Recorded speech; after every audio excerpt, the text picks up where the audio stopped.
Friends, Matva, it's an enormous pleasure to be with you here in Stornoway this morning. As Susan, our wonderful candidate, has explained, you all know how precious the Western Isles are to me, to my heart, to my very being, to who I am. I don't think I'll ever come to terms with the majesty of the Western Isles and the beauty and the peace that the Western Isles brings. So don't be surprised that I'm spending an entire day in the Western Isles during a very busy election campaign, because for me it's an opportunity to experience and revel in the beauty of this area, but also to express my support and solidarity to the SNP campaign here in the Western Isles, and to make sure that we return Susan Thompson as the MP for Nanarea. And I look forward to supporting the campaign today by my visits in Stornoway. We're then going on to Harris, and then to Uist and Benbecula, and then ultimately into Barra. And I'll stay in Barra tonight. I'll chair a meeting of the Cabinet from Barra tonight, and it'll all be done remotely to enable me to get the ferry to Oban tomorrow morning to support our candidate Brendan O'Hara in Argyll and South Lochaber. So I'm looking forward to this oasis in the campaign of supporting our efforts and our campaigns in the west coast of Scotland, and no more precious than the Western Isles. Now this week, I'm delighted to be starting this week in Stornoway, because this week is going to be a crucial week in the election campaign, because we've seen already in the campaign the publication of the manifestos of the Labour and the Conservative Party, and the SNP manifesto will be launched on Wednesday. I say we've seen the launch of the Labour and the Conservative manifestos. I think it would be more accurate if I said the manifesto, singular, because both of those manifestos, or that manifesto, if we call it that, are committed to many of the same things. They're committed to a further round of spending cuts. Both the Labour Party and the Conservative Party have accepted that. They're committed to a Brexit that we all know, and this community will know acutely, is doing enormous damage to the economy and the livelihoods of people in this community. And they're also committed to a lack of action to tackle the real cost of living crisis that's facing people in our communities. So what I set out on Wednesday will be the alternative for Scotland. A hopeful and optimistic alternative about how we can do things differently, where we can safeguard the future of our National Health Service, where we can turn our backs on 14 years of austerity that have been inflicted on us, but which are going to be prolonged by whether the Labour or the Conservative Party gets elected on the 4th of July. And we can take the steps to make sure that we end the damage of Brexit by making clear our commitment to rejoin the European Union and to enable us to benefit from the opportunities of membership of the European Union. And fundamentally, at the very heart of our manifesto, will be the commitment that decisions should be made in Scotland, for Scotland, through independence. So our manifesto will be the alternative for Scotland.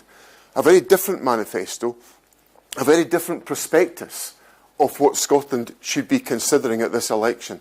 A manifesto which is about ending austerity, ending Brexit, and establishing Scotland as an independent country with the power and the ability to take our own decisions. Because when we have taken our own decisions so far, we've taken good decisions. Whether that's about expanding early learning and childcare that's available for children in our society, or about protecting keeping 100,000 children out of poverty because of the Scottish Child Payment, or the fact that we have the best performing accident and emergency system in the United Kingdom because of the investment that we have made in the National Health Service. So we've demonstrated that decisions made in Scotland for Scotland are the best decisions, and we want to do more of that to equip our country with all that's required for the future.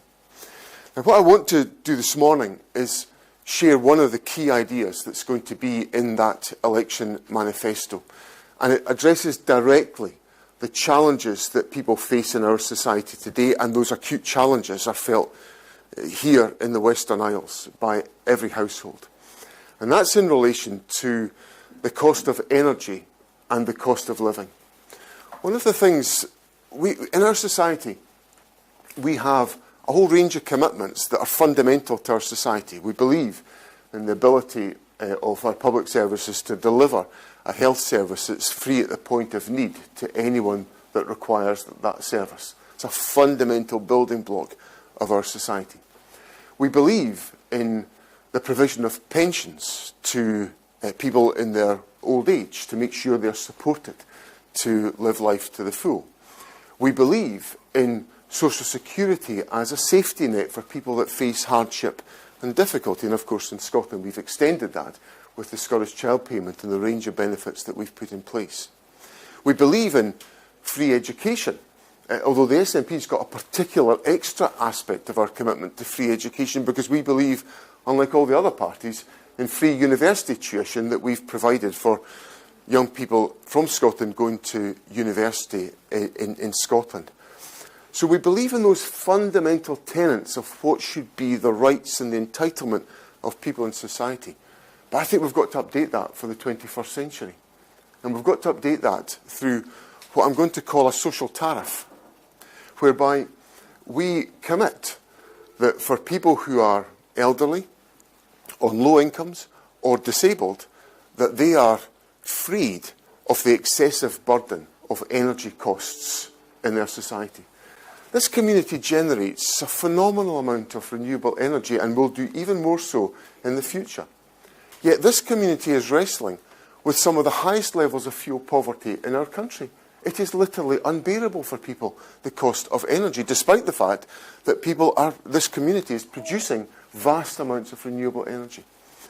So what our manifesto will argue for is the establishment of a social tariff on fuel costs, whereby, funded by general taxation and also by an obligation on the energy companies, people who are on low incomes, who are disabled and who are elderly will pay a tariff which is lower than the mainstream tariff for energy. Some campaign groups have suggested that that should be at half the tariff level of mainstream energy costs. I think that's a good starting point.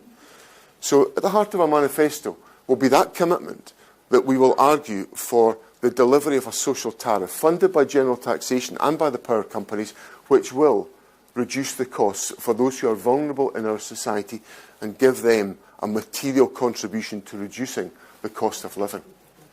But we've also got to make sure that addresses all the requirements of people for their connection with society. Today, none of us really can operate without connectivity, access to broadband and access to telecoms. So many public services are delivered by that mechanism as well. So we're going to propose that the social tariff extends also to broadband and telecoms costs, so that people are liberated of the excessive burden and they're able to access public services and they're able to access wider communication in society because they have got a tariff that is appropriate for meeting their circumstances. Now that, of course, that social tariff is a choice. And that's what elections are about. Elections are about choices. And what's, I think, pretty dispiriting for people in England is that there really is no choice available for them between what's being offered by the Conservative Party and what's being offered by the Labour Party, because it is more spending cuts, it's Brexit, it is not enough action on the cost of living. In Scotland, however, there is an alternative. There is a choice. There is the choice that people can opt to support the Scottish National Party and to commit themselves to a future that is made in Scotland for Scotland. And at the heart of our agenda will be that commitment to take forward the alternative agenda, to ensure that our alternative agenda meets the needs of people in our society. And to get to that point, you have to make hard choices. We've made as a government the hard choice of asking people in higher earnings to pay more in taxation so that we can invest more in our public services, in our health service and in other services such as the Scottish Child Payment that's keeping 100,000 children out of poverty. That's a choice. I'm not going to make any apology for that choice because I think it's the right choice to be made. In the debate in England, that choice is not on offer to people because both the Labour and the Conservative parties have accepted the stranglehold of austerity, the stranglehold of Thatcherite fiscal discipline, the stranglehold of constraints on the public finances. And in my view, as First Minister of Scotland, we can't cope with that any longer. Our public services are suffering after 14 years of austerity, and that austerity will carry on. Yesterday, the Nuffield Trust, one of the most respected, probably the most respected health advisory body in the United Kingdom, said that if the changes to health service expenditure proposed by the Labour Party and the Conservative Party would deliver increases that are lower than the worst years of Tory austerity. Is that the answer that we need at this moment? We all know our public services are under real pressure. We need investment. And investment will only come if we're prepared to embrace an alternative, which is about investing in our public services and ensuring that we ask those who are able to make a contribution to our society to do so. And if the UK government was to follow the stance that we've taken on taxation, there would be more revenue available to invest in our public services. But the conspiracy of silence about austerity and taxation means that neither Labour nor the Conservatives will be prepared to do that. Now, I think it's absolutely abundantly clear that the Conservatives are going to lose this election in England, and England is going to support a new Labour government. And for Scotland, we've got to make sure that we have in place the people who will protect the interests of Scotland and to make sure Scotland's interests are promoted and protected after this election. And that's the proposition I put to you and the offer I make from the Scottish National Party. We are there to make sure that Scotland's interests are advanced in the House of Commons and that we advance the argument to ensure that all decisions about Scotland should be made in Scotland for Scotland. That's what we're about. We're about making sure that this election gets the largest possible vote for the Scottish National Party to allow us to do the bold things that nobody else is prepared to do because everyone else is playing this election safely and comfortably to protect to make sure there's no departure from the agenda about spending cuts and a lack of investment in our public services. The SNP will take a different course, an ambitious and bold course, which will be about inspiring and motivating people in Scotland about a better future. And that better future will ensure that decisions are made here in Scotland for Scotland, and that will be at the heart of the manifesto I set out on Wednesday for our election campaign. So, thank you all very much for being here this morning. Please work hard to get Susan elected to the House of Commons, and be assured that at the heart of the SNP campaign is the absolute determination to make sure that decisions are made in Scotland for Scotland through independence. Thank you very much. Nice to see you. How are you? Lovely to see you. Nice to see you. How are you? Yeah, lovely to see you. Now, I'll take some questions from journalists if they wish to, or we can do that more informally afterwards. We'll do it afterwards. Right, okay. Right, thank you all very much, and we'll have a wee word with you before we get on with things. Thank you.